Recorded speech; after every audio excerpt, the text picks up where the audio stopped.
evening, everyone, and happy Patriots Day. So I'm Lisa Krasner. I'm the Edward W. Kane Executive Director here at the Concord Museum, and it's a true pleasure to welcome all of you, both those of you who are with us here in the Churchill and Janet Franklin Lyceum, and those joining us virtual, of which there are many.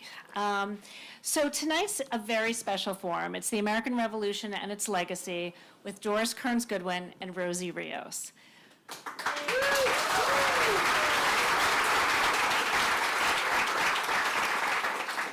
To host this conversation on Patriots Day here in Concord, the very place where the American Revolution began exactly 250 years ago, is both humbling and deeply meaningful. We are gathered not only on historic ground, but in the presence of objects and ideas that witnessed the birth of a nation. This evening's forum invites us to reflect not only on the events of April 19th, 1775, but on how the ideals of that revolution, liberty, democracy, and self-governance, have evolved and echoed through our history. And who better to help guide that reflection than one of the most distinguished presidential historians of our time, Doris Kearns Goodwin, alongside the chair of America 250, Rosie Rios. We are profoundly grateful to our partners at Concord 250 and America 250, and to the generous supporters who made tonight possible, including Claire and Joshua Nelson and the Sally Lanigan Fund. Thank you for being part of this remarkable evening of remembrance, conversation, and inspiration. And now it's my great pleasure to turn it over to Congresswoman Lori Trahan, who will introduce tonight's speakers.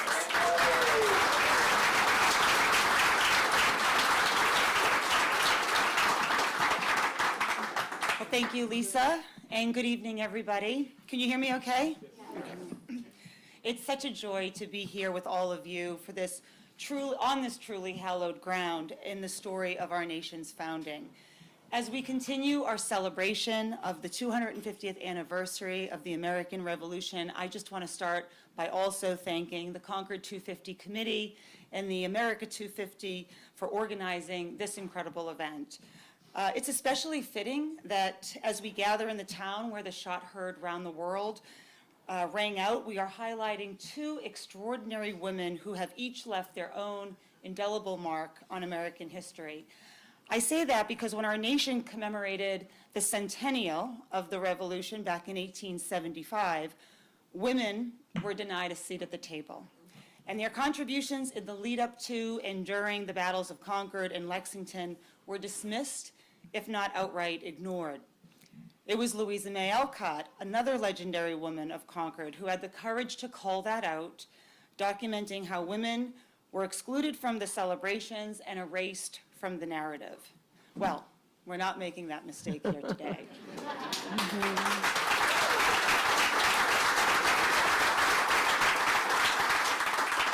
Tonight we celebrate two women whose lives and work have not only shaped how we understand our history, but are actively influencing the future of our democracy.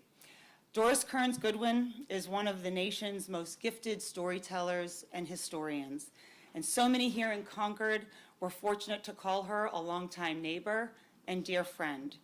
Her work has helped generations of Americans better understand the complexity, the courage, and the character of our leaders in times of triumph and in moments of great challenge.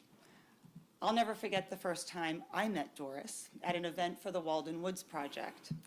In my 20s, with already two of her books on my bookshelf, I listened to her speak and remember being in awe of this woman who not only deeply understands our history, but creates an access to it through her unique storytelling.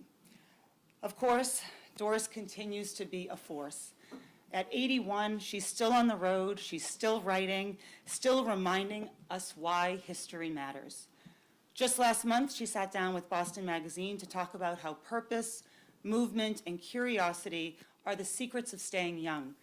And in a New York Times interview last year, where she discussed her book, An Unfinished Love Story, A Personal History of the 1960s, she spoke about how reading, reflection, and staying engaged with the world are central in her life, something she's modeling for all of us.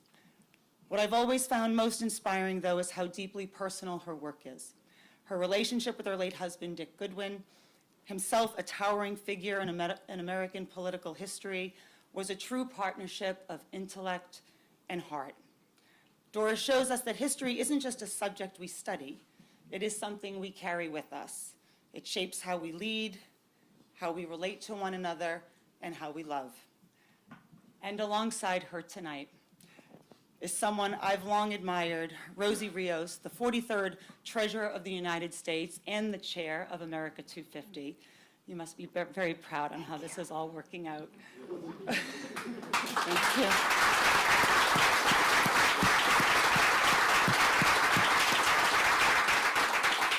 Rosie played a key role in helping guide our country out of the Great Recession.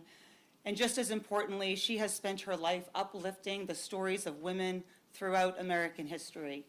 From spearheading efforts to put women on our nation's currency, to mentoring young women and girls across our country, Rosie has made sure that women, past, present, and future, are seen, heard, and valued.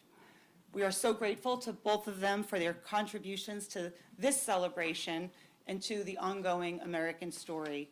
And now it is my great pleasure to turn it over to the Honorable Rosie Rios.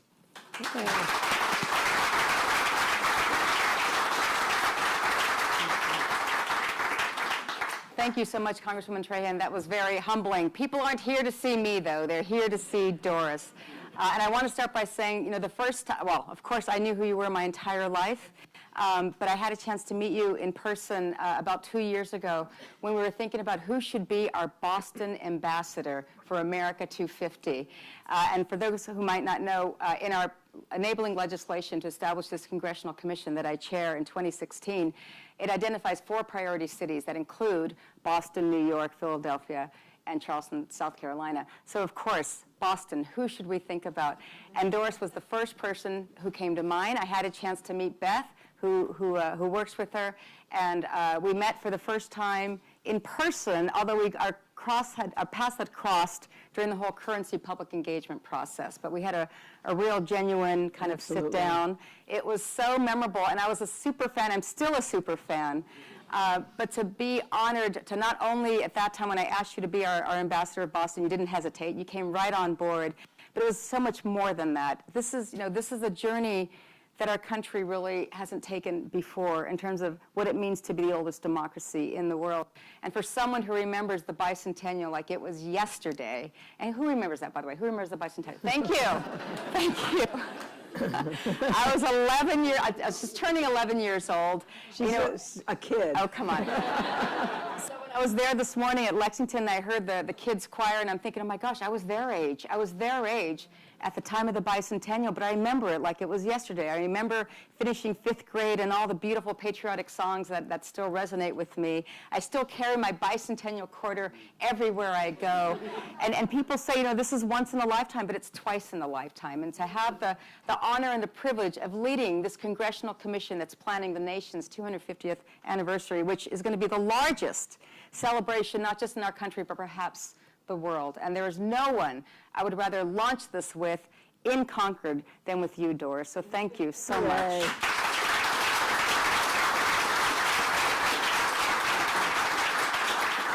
So what I'm dying to ask you right out the gate is, why is it important that we should commemorate America at this moment in time? I don't think there's another time that's more important than now to be talking about history, right?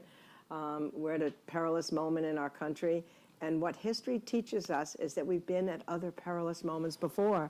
And the people living through those times, they didn't know how it was going to end. They were living through a civil war. Nobody would have known at the beginning, when it was going to be a 90-day war, that it would end up lasting for so many years with 600,000 people dead. Nobody knew at the beginning of the Depression that it would finally come to an end. Nobody knew when the World War II was being fought that the Allies were going to win. So that we sometimes look at history and we know the answer. We know the Allies won. We know the Civil War was won and the Union was restored. We forget that it's only day by day that people live it. So we're living in that difficult time right now. And I think it gives us hope to know that America, this democracy, has been through these perilous times before, and we've emerged with greater strength. We have to remember that. It's what gives us the hope and the perspective and the lessons, I think, for the future.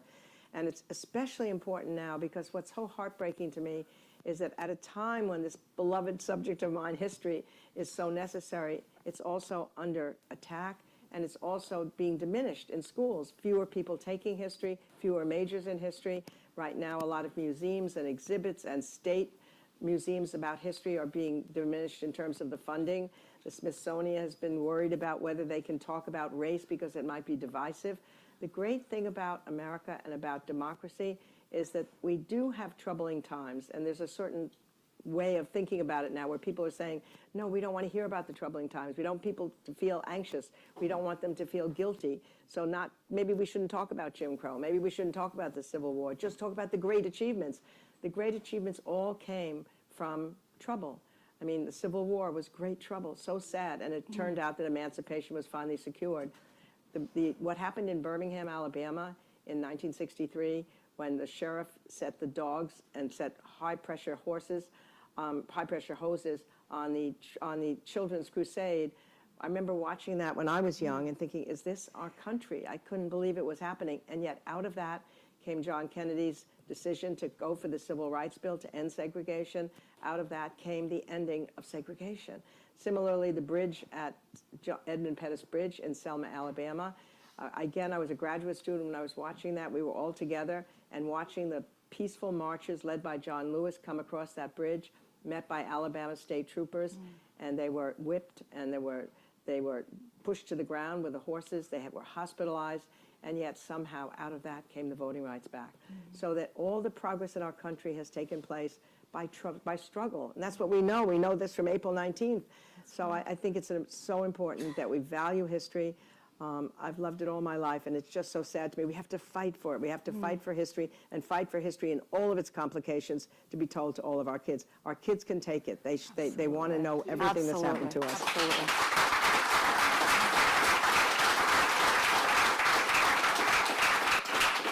You know, we're going to talk about Concord in a minute, but I want to talk about this bigger picture too, which is we intentionally use this word America versus USA. And as we were forming this commission, and we really debated the concept of being USA 250 versus America 250. And we landed on America 250 because when you think about who we are and our global influence, you know, we are an arbitrary geographic moment in time. If you look back at 1776, you know, Alaska was Russia. Hawaii was its own kingdom. California was Mexico and Spain. Texas had 6 different flags flying over it. We doubled our footprint with Louisiana Purchase with France.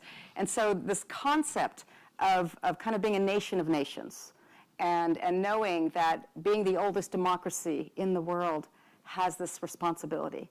And so as we have this global platform where the eyes of the world are going to be watching us, right, in 2026, it's also the World Cup.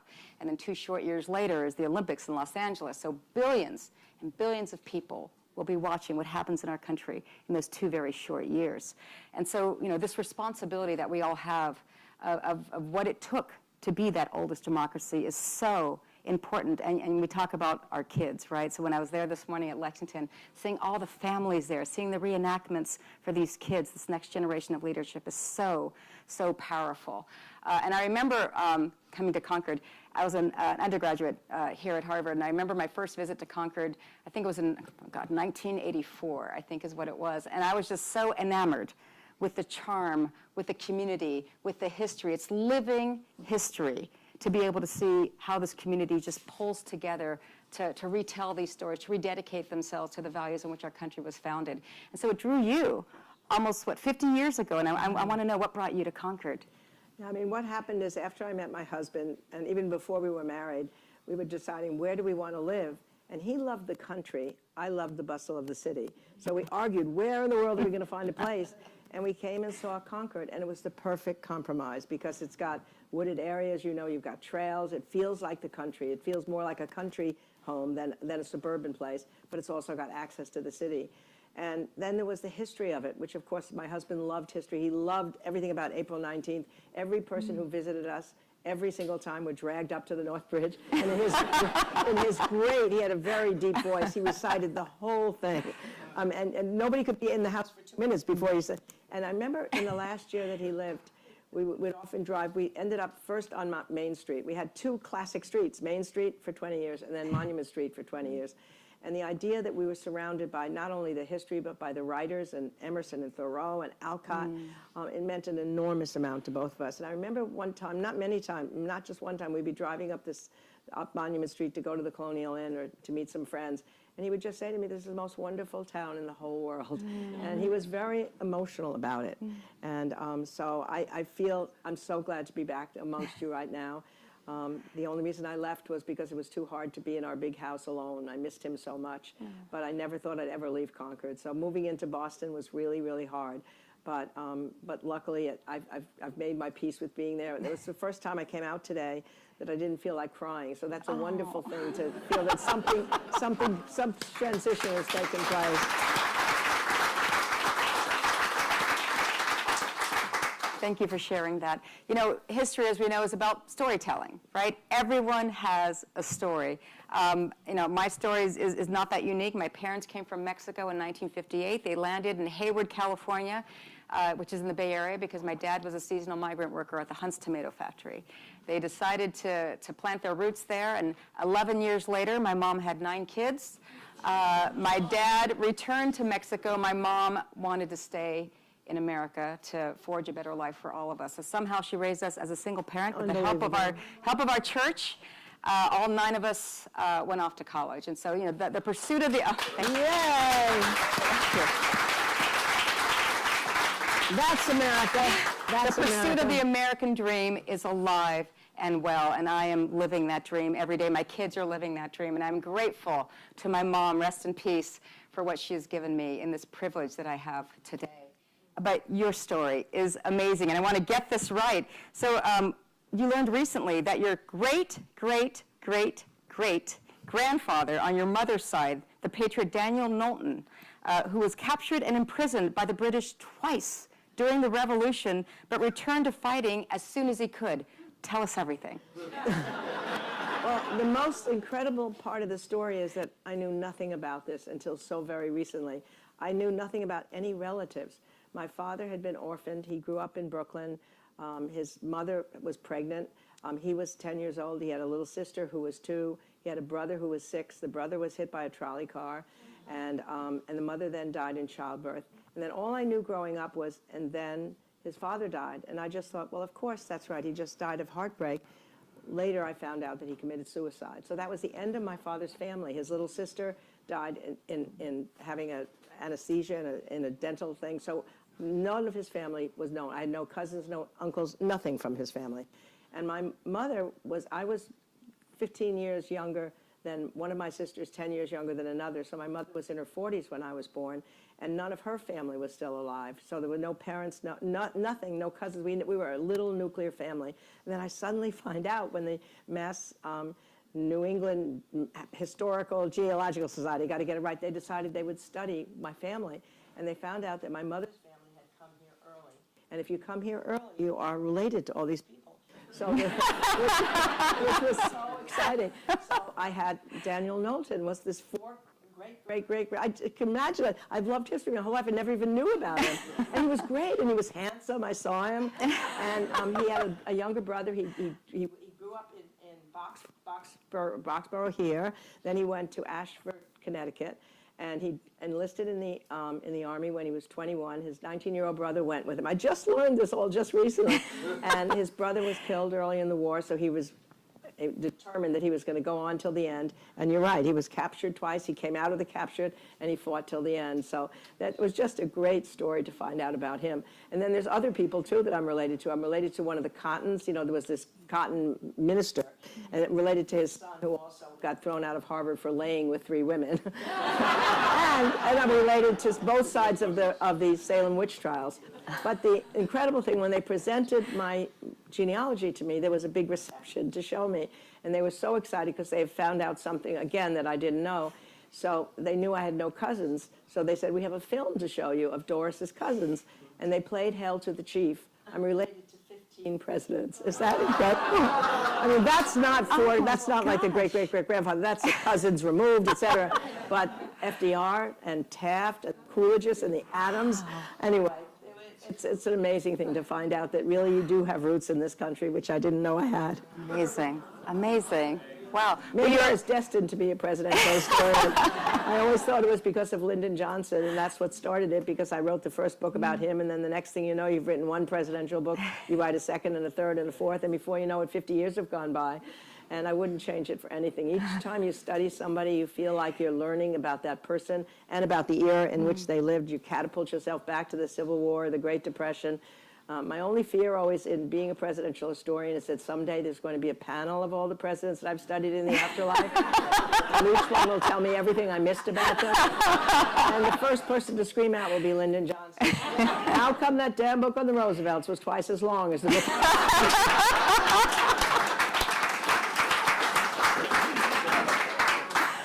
Well, I find it incredible that not only are you America's presidential historian, you actually know everything about our commemorations leading up to 2026. So I'm curious, the very first one in 1801, which is the 25th anniversary of the signing of the Declaration of Independence, tell us how that was commemorated and why that was so important for our country at that time. Yeah, what's been so interesting is just in terms of knowing I was going to talk to you, I was looking up the various commemorations and trying to figure out what was the history of what was happening in the country at that time. Exactly. So we learned that in 1801, there was sort of celebrations in White House. Well, it wasn't called the White House then. It was called the Executive Mansion. The word White House didn't even come until Teddy Roosevelt suddenly signed a piece of paper with the White House instead of Executive Mansion.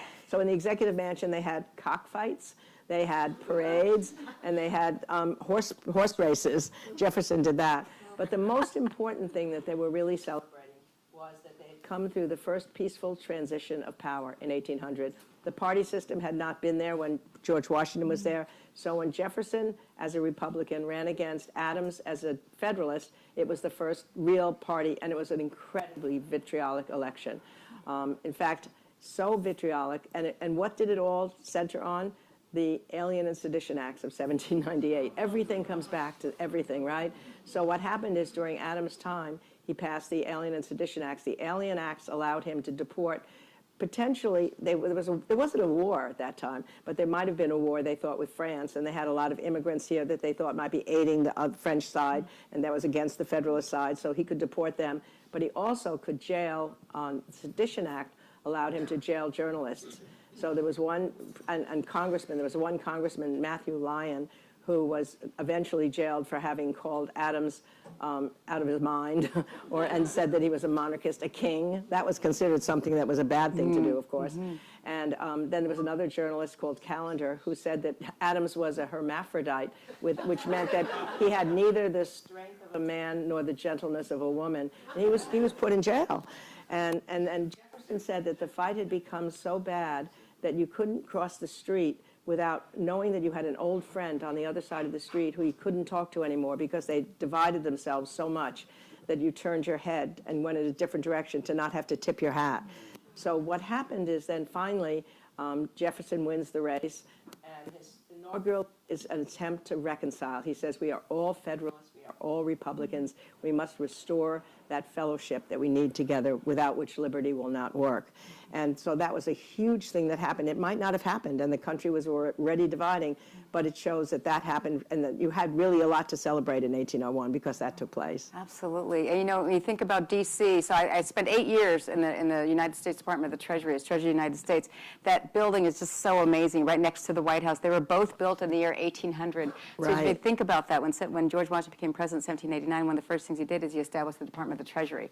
So that building, you know, has so much history along with the White House, and just a very narrow driveway that separates the two. So again, just an honor to spend the time that I did in D.C., and now I'm back, till death do us part, I guess. So, and again, just to see the living history as it happens is amazing. So let's move on to the 50th anniversary, 1826. There are now only 3 survivors left of the signers of the Declaration of Independence.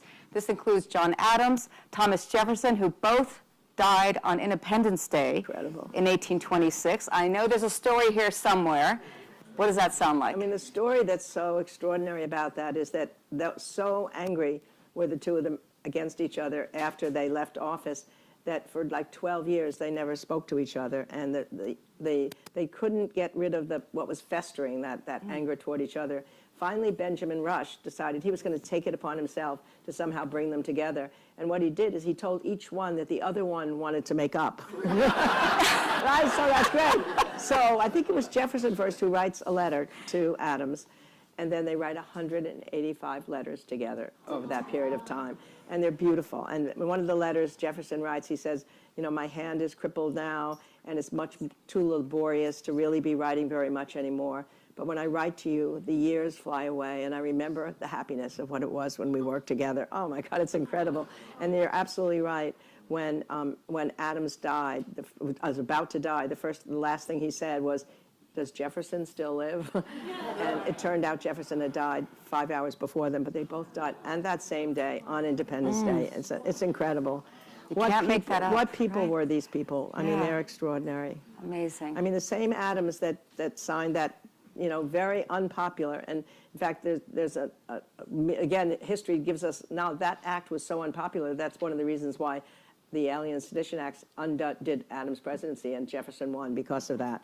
But that same Adams, who you get so mad at him for doing something like that, he was the one who, during the earlier colonial days, defended the people who were accused in the Boston Massacre, because he thought everybody needed a lawyer. And so they're big people, these characters that were our founding fathers. Absolutely. Well, that's what it took. Yeah. That's what it took. So moving on to the 75th anniversary, 1851, trouble is brewing in our young country, and we know that amongst all the values of liberty and freedom, we're now dealing with slavery. In steps Lincoln, of course, one of your favorites. I'm excited to hear about this one, and who really kind of foresaw the problems of what could lead to the Civil War.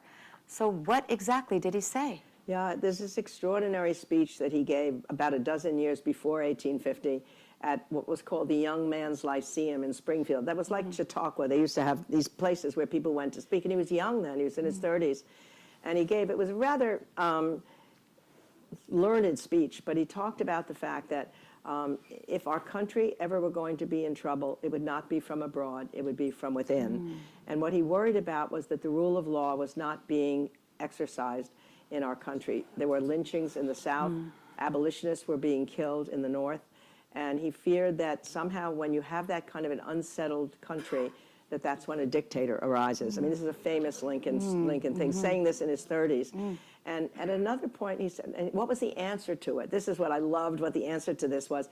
The answer was, you have to read about history, because he was afraid that the people were forgetting that this time was when the generation that had fought in the Revolutionary War were dying off. And when they were there, everybody knew somebody who'd fought in the war. And it was a live thing to have patriots there. Now they're gone, so now we have to read about them in history.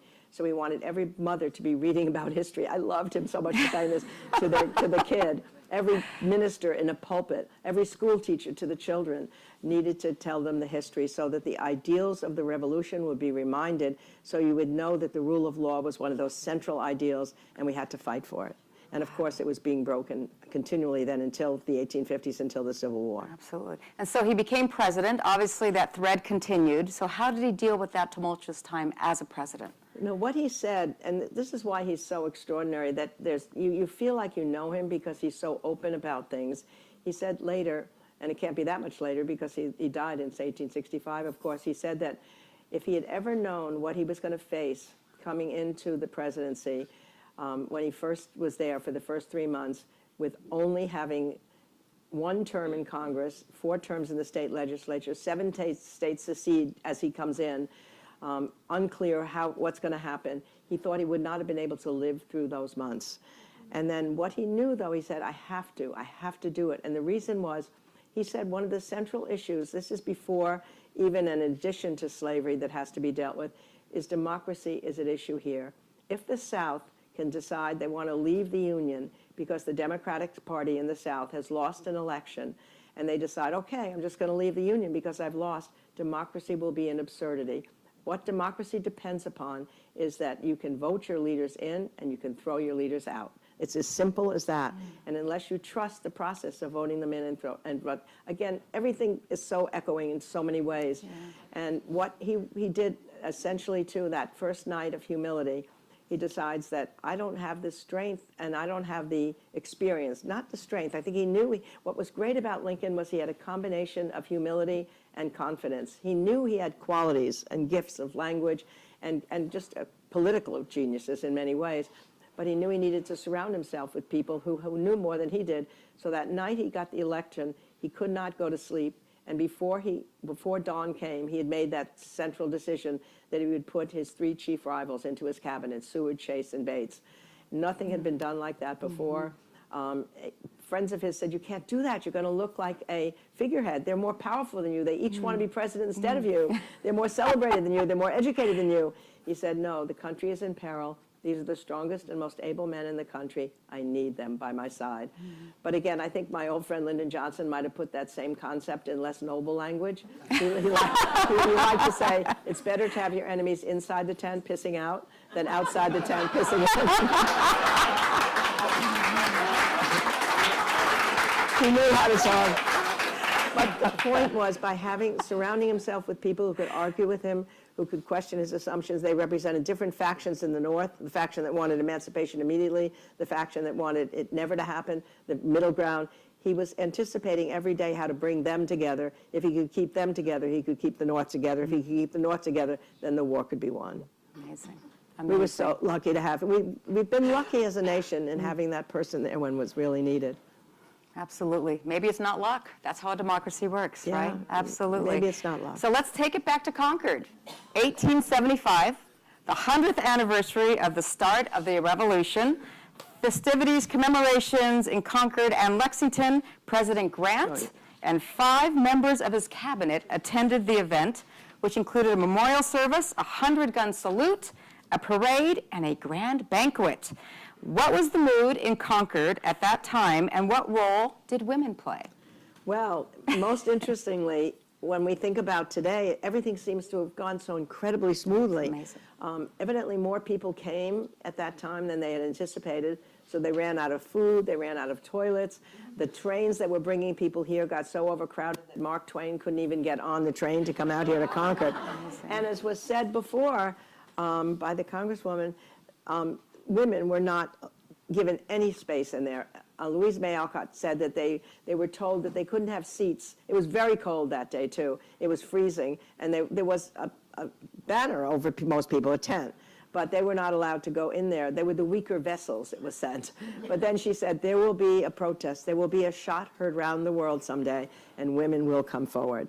And of course, they finally did. You know what's so embarrassing for me whenever we go, and when my husband would take us continually to see the shot heard around the world in place on the statue, and all I could think of was not only what I'm supposed to think of, the shot heard around the world that creates America, but as an old Brooklyn Dodger fan, in 1951, the Dodgers lost to the New York Giants on a home run by Bobby Thompson in the last minute, and it was called the shot heard around the world. So I'm thinking to myself, oh my God, am I really an historian? I'm thinking of Bobby Thompson instead of America at this moment. But Louisa May Alcott suggested that someday this would happen. Amazing. Amazing. So let's take 2 of these commemorations, the 150th and the 175th, between 1925 and 1950. And our country had survived 2 of its largest threats, the Great Depression and World War II. So how did leaders and people come together to endure such historic challenges and maybe relevance to today? Yeah, I think that's why I think studying the people who went through democracy in peril times can really be helpful for us. I mean, just imagine what it was like for Franklin Roosevelt. When he comes in at 1933, the country is in its worst economic situation ever. 1 out of 4 people are out of work. There's no safety net, so people are starving. They're wandering the streets. The banking system is totally collapsed. People can't get their cash out of the banks. Farms and homes are being taken away. There was no protection for mortgages. And somebody says to him when he's about to take the inaugural, you know, if your program works, if you get people back to work and it works, you'll be one of the great presidents in history. If it fails, you're going to be one of the worst. He said, no, I'll be the last American president. That's how fragile democracy was at that time. Wow. And in the world at large, the same depression that he had to deal with was what brought about Mussolini and Hitler. So we were clearly able to deal. And how did he do it? Every time I read the inaugural, it's just such an extraordinary moment of pride that he was there again at that time. Because what he does right away is to say, only a foolish optimist would deny the brutal realities of the moment. But, and then the famous phrase, the only thing we have to fear is fear itself. But the more important thing was what he said was, it's not your fault, people. People felt that they lost their job, it was their fault. There are stories of men getting dressed in the morning in their suits and walking around their villages and then coming home at night as if they had gone to work because they couldn't bear the guilt of not having a job. He said, this is not your fault. It was the failure of leadership, and I'm here to provide that leadership. And I will get you jobs. If Congress doesn't go along with me, I will ask for full executive power. We will make this happen. And it was such confidence that that's what a leader does. They project a confidence to the American people or to any people, and then they feel it. It's almost the magic of leadership. He projected it so much that all of a sudden the next day in the newspapers was, we have a government again. We have a leader. We found a leader. And my favorite thing was a letter came into him, 500,000 letters came into the White House, and it said, the man said, I've lost my dog, my roof fell off, my wife is mad at me, and I've lost my job. Everything's all right now. You are there. So I mean, he managed to call Congress into an emergency session so they could handle the banking crisis. And then they handled it so well, he decided, I think I'll keep them here for a little while. We'll get some momentum going. And they got the CCC and the NYA and all the jobs going. And it lasted for 100 days. And that's the 100-day marker. I mean, it wasn't that he actually, that's when it ended, that they called the Congress to session at the end of 100 days. So we managed to mobilize, and safety net was there until the Depression came to the end. And then he also had to face the next major crisis, the World War II. Probably that was one where not only democracy was in peril, but Western civilization itself was in peril. And in 1940, when Hitler came across Western Europe, conquering tens of thousands of people, countries surrendering, Holland, Belgium, Luxembourg, France finally, England standing alone against this Nazi might. And America desperately needed to help, and Roosevelt knew he had to help Britain, but we were only 18th in military power at that time. We had let our military establishment go after World War I, and during the Depression, we had more horses than tanks. We had only 500 fighter planes, a one-day supply in the war, and yet somehow Roosevelt was able, and the country was able, to form a relationship with the business community so that they came in 1940 and started changing from cars to tanks to planes to ships. And he allowed two of the big businessmen from Sears and Chrysler to come down, and they ran the production agencies. He brought 2 Republicans into his cabinet, and they started that assembly line going. And even by Pearl Harbor, we had enough extra supply that we were able, through Lend-Lease, to get it to our allies abroad. And then once Pearl Harbor happened, that machinery was developed in the most extraordinary degree. So by 1943, we were able to produce a plane every 4 minutes, a tank every 7 minutes, and a ship was launched every single day that used to take 250 days to be shipped. So we did it then, and that's, again, we have to remember we can do it again. Absolutely. No, absolutely. So let's take it to the bicentennial, of course, one of my favorite times. You know, I remember taking the field trip to the Freedom Train at the Oakland train station. I remember seeing on our black and white TV the tall ships coming through the Boston and New York harbors. Back here in Concord and Lexington, you had President Ford who came here. You had 150,000 people who came out. We had a lot to celebrate since 1950. And we also had a lot of concerns coming into the early 70s. I certainly remember that, coming out of the Vietnam War. We had Watergate. We had a lot of loss in faith and trust in our governance. The economy wasn't that great. So how should we think about framing this in terms of our accomplishments and what we were leading up to for the bicentennial? Yeah, I mean, I was trying to remember, why don't I remember the bicentennial? And the reason is that my son Michael, who's playing band out here, was about to be born on July 4th, 1976. So, he didn't make it. He lasted a little bit longer. But anyway, think about what happened between 1950 and 1975. Yes, it was that Watergate had happened, Nixon had happened, and we were in a low moment of belief in government. But during the 1960s, extraordinary things had happened. You had the civil rights movement, you had the women's movement, you had the gay rights movement. Movements that changed the face of the country. I mean, when I think about the 60s, in just working on the book that I did with An Unfinished Love Story, somehow there's a feeling that we remember of the 60s the bad things. We remember the assassinations of John Kennedy. Let's have some more water. I've got it. John Kennedy, and Bobby Kennedy, of course, and Martin Luther King. But it was a time when people felt that they could make a difference. That's what John Kennedy did more than anything else, I think, was to give that feeling on young people that if you come together in a collective way, you will be able to change the course of the country. And I remember I was at the March on Washington. I was 20 years old. I was carrying a sign, Protestants, Jews, and Catholics unite for civil rights.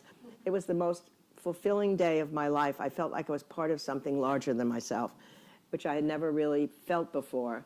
And it makes you feel like that anything is possible when you do that. And that's got to be what we remember now. Collective energy is what can change whatever we need to change right now.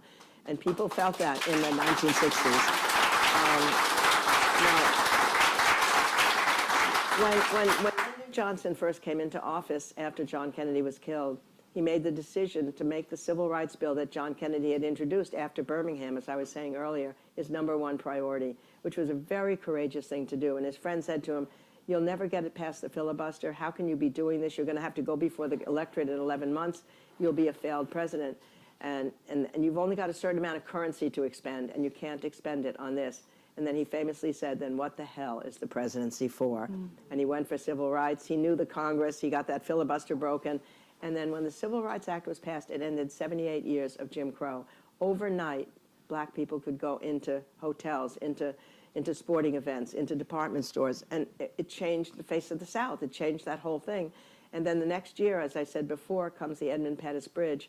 And my husband had the great fortune of being able to help write the speech for Lyndon Johnson to give to the, and it'll come back to Lexington and Concord, as you'll see, to give before the joint session of Congress. And he only had 9 hours to write it because Johnson decided on a Sunday night he was going to speak to the Congress on Monday night. So he came into his office that morning and he put his watch away in a drawer. He figured if my watch goes away, time won't go away. It was kind of crazy, right? And he just sat down and said it took him 2 hours to come up with the first line. It's always that way. Any of us that write know the first chapter is the hardest, the next chapter is hard, anything that begins. But he finally came up with an incredibly beautiful line. "I speak tonight for the dignity of man and the destiny of democracy." What a great line, right? And then he said, "At times, history and fate meet at a certain place at a certain time in man's unending search of freedom. So it was in Lexington and Concord, so it was at Appomattox, so it was in Selma, Alabama." And then he said, "This is not a Negro problem, not a white problem, not a Northern problem, not a Southern problem. It is an American problem, and we are met here tonight, not as Democrats, not as Republicans, to meet that problem." And then when he got that part done, he was feeling, okay, I've got some of it done. And then he decided to go out and take a walk and smoke his cigar. And in the distance, some kids were singing, "We Shall Overcome." So he came back in and he wrote the line that now becomes the famous line of that speech, where he said that even if we do get voting rights passed, we have to have 100 years of bigotry and oppression to overcome. But if we come together, we shall overcome, which meant that he was bringing the anthem of the civil rights movement into the highest councils of power. And that's when change takes place, when the outside movement is agitating and they get people inside to listen. And so you had that bill passed 4 months later, and voting rights passed. And our famous or most treasured item was it was a picture of my husband shaking hands with Lyndon Johnson and getting one of the pens that signed the act. But most importantly, in that same decade, you had the women's movement beginning. You had, as I said, the gay rights movement beginning. And all of it reminds us that that's how change takes place, from the bottom up, from the ground up. And it means citizens, and that's what we're here. Those farmers came out of the hills. What did they know? Did they know they were going to be creating a nation? They just knew they wanted to do something. Something was wrong, and they had to fight it. And they did together. And then 23 other communities. We were learning much more. I learned in this history just coming through here in the new part of the museum. Not just Lexington and Concord, but other communities contributed. And all of a sudden, you've got a beginning of a war that lives on in history because of its dedication to freedom and equality. Absolutely. Oh, absolutely. So anyway, that's that bicentennial. Amazing. Well, I'm an eternal optimist. I always try to find those lemonade moments all the time. And so, when I took on this amazing role as chair of America 250, the first thing that came out of my mind, and when I panicked, of course, it was like this panic productivity had kicked in. But what I realized is this is an amazing opportunity for our country to come together at a very challenging time History is challenging, it's complicated. But the goal here for us at America 250 is to engage 350 million Americans. That 350 for 250 is very, very real, and I think it's possible. It has to happen. We have no choice. It has to happen. And so, as I think about this, people ask me all the time, how do you know you're going to be successful? And my answer is the same. I want as many Americans as possible to feel like this is the land of opportunity all over again. Where else in America? Only in America you can get someone like me raised in poverty where, again, I went to Harvard, my son went to Harvard. Again, I want my kids to feel what I felt on that cloudy night in Hayward, California in 1976 on July 4th. I just felt like I had the whole future in front of me, like anything was possible. So as you think about, again, maybe it's Pollyanna, but look, I've lived through everything, and it's still, it's resonating, it's working, our programming is working, and I feel like this country is ready. It's ready for this. And so how do you think about that? How do you think about how to find that hope moving forward? Well, there's no other option than to have that hope that we can get through this. And I think the thing is that, what could spark a young person's interest in history? They could go to something like this today. Exactly. And who knows what they will have thought of when they were standing at the bridge. That's what teachers do. Teachers spark it. But sometimes events can spark it. Sometimes this whole she's such a missionary for this. It's wonderful, Rosie. It really is, because, you keep thinking that I thought COVID was going to bring us together.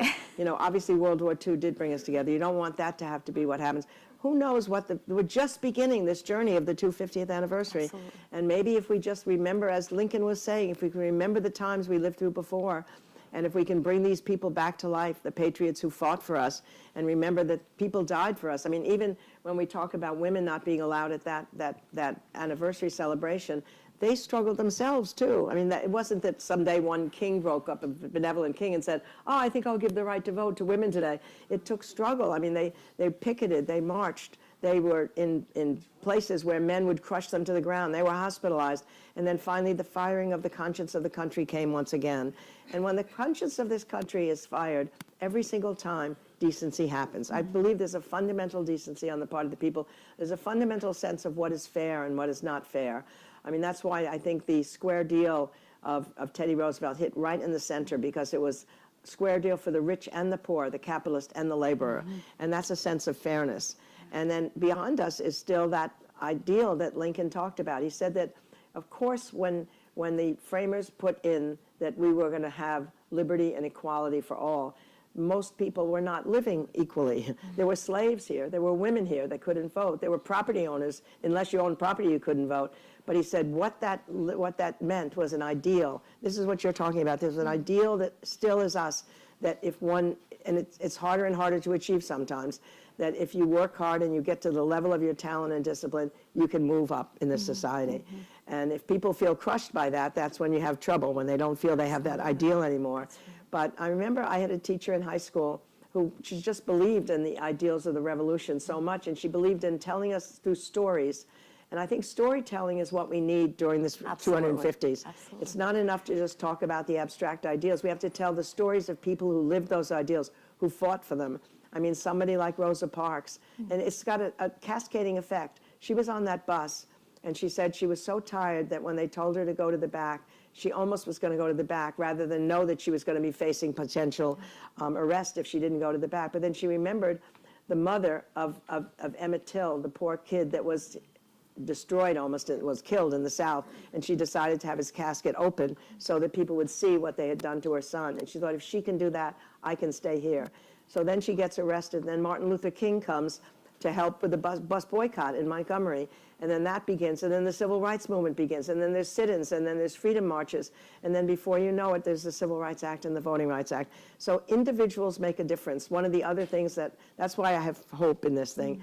And if we can spark, and who knows who was there at the Lexington or in Concord today. Some kid's going to think, I want to study history, or I want to know about our country, or I want to do something for our country. I think if I ever had one thing I could wish for us all right now, is that the problem we're facing in the country is that people in different areas and sections begin to view each other as the other rather than as common American citizens. Teddy Roosevelt warned that at the turn of the 20th century, because the Industrial Revolution had shaken up the economy much like the tech revolution and globalization have today. The first time you had a gap between the rich and the poor, working class people felt very removed from these multimillionaires who were making their way in the world. There were a lot of immigrants coming into America. There was a nativist reaction to it. There were these new inventions. People felt scared about too much change happening. It was very much like the world we're in today. And he said, if people keep thinking of themselves from different regions or different classes as the other rather than as common American citizens, democracy will be in peril.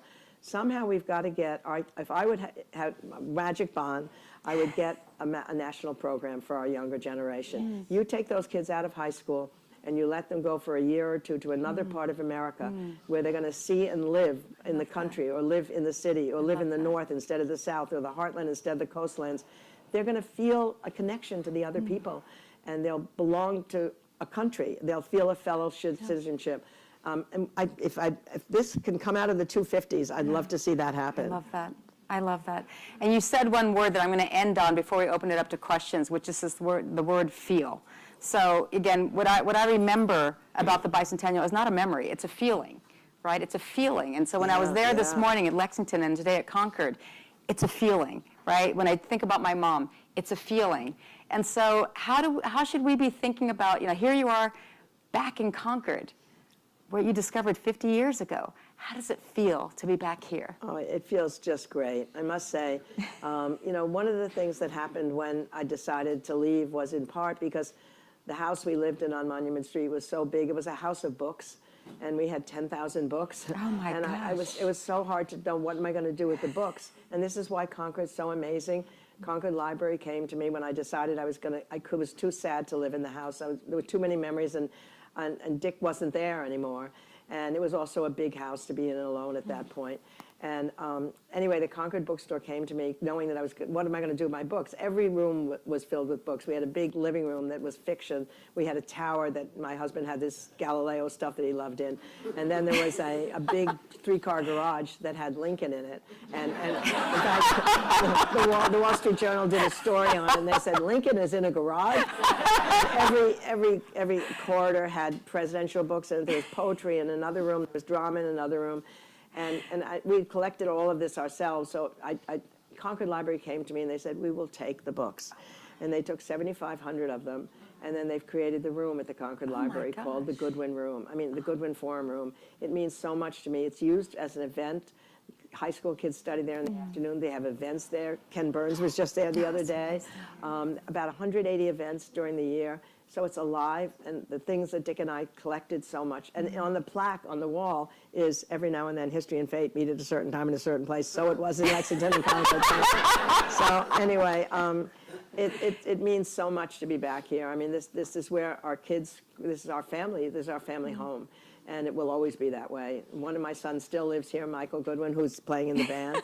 One of my other sons is here tonight, Richard Goodwin from California. And then the other son lives with me in the same hotel, Ritz condominium in Boston. So I have 2 grandchildren there who can walk down 2 floors. So that's all made it easier. But this is where my husband's buried here. This is where I'll be buried. This is my home and will always be. So I'm really, really glad to be with you all tonight. Thank you.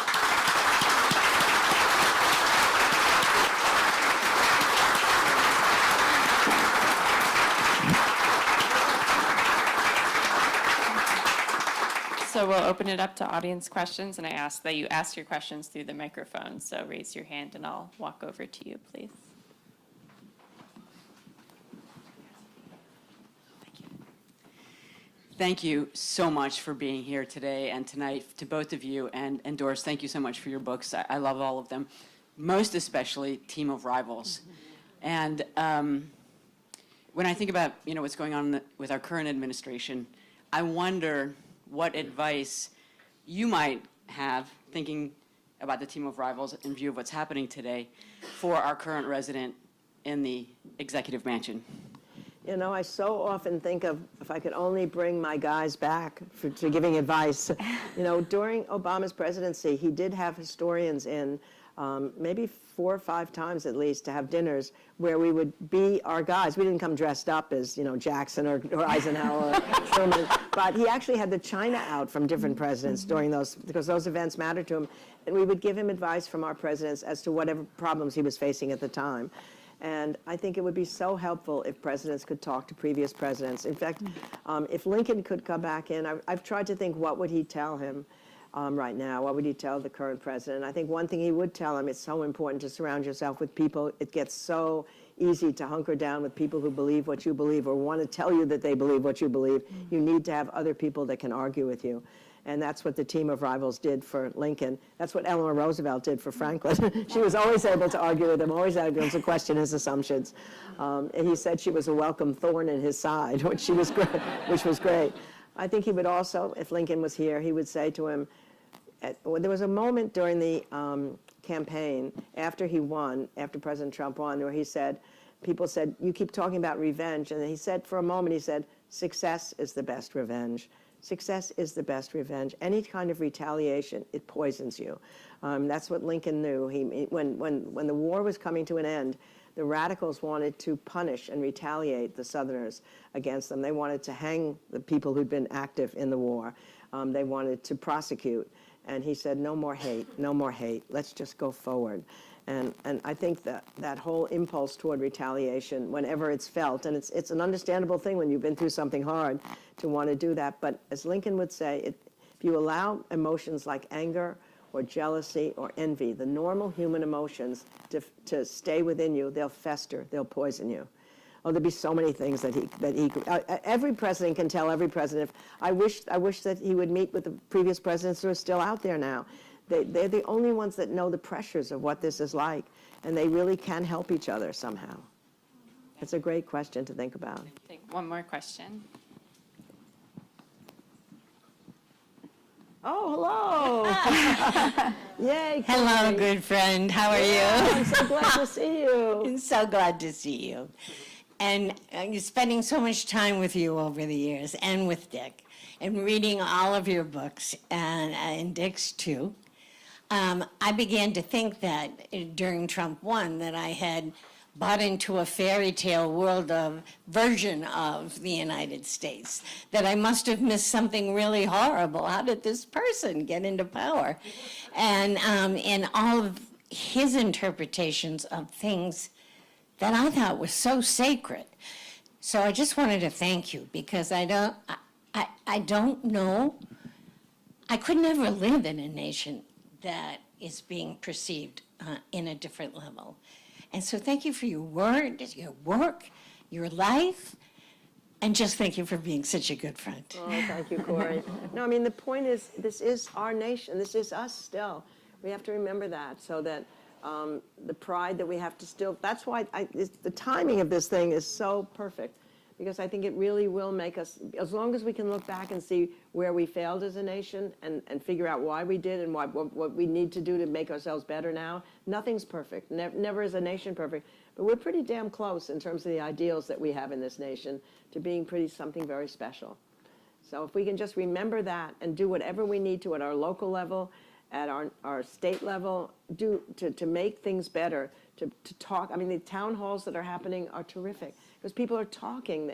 If you can share your feelings rather than feeling isolated, how can this be happening? Share feelings with other people. You'll come up with some solutions. You know that. You've been in politics yourself. You were our girl. Join me in thanking Doris, Kearns, Goodwin, and Rosie Rio. Oh,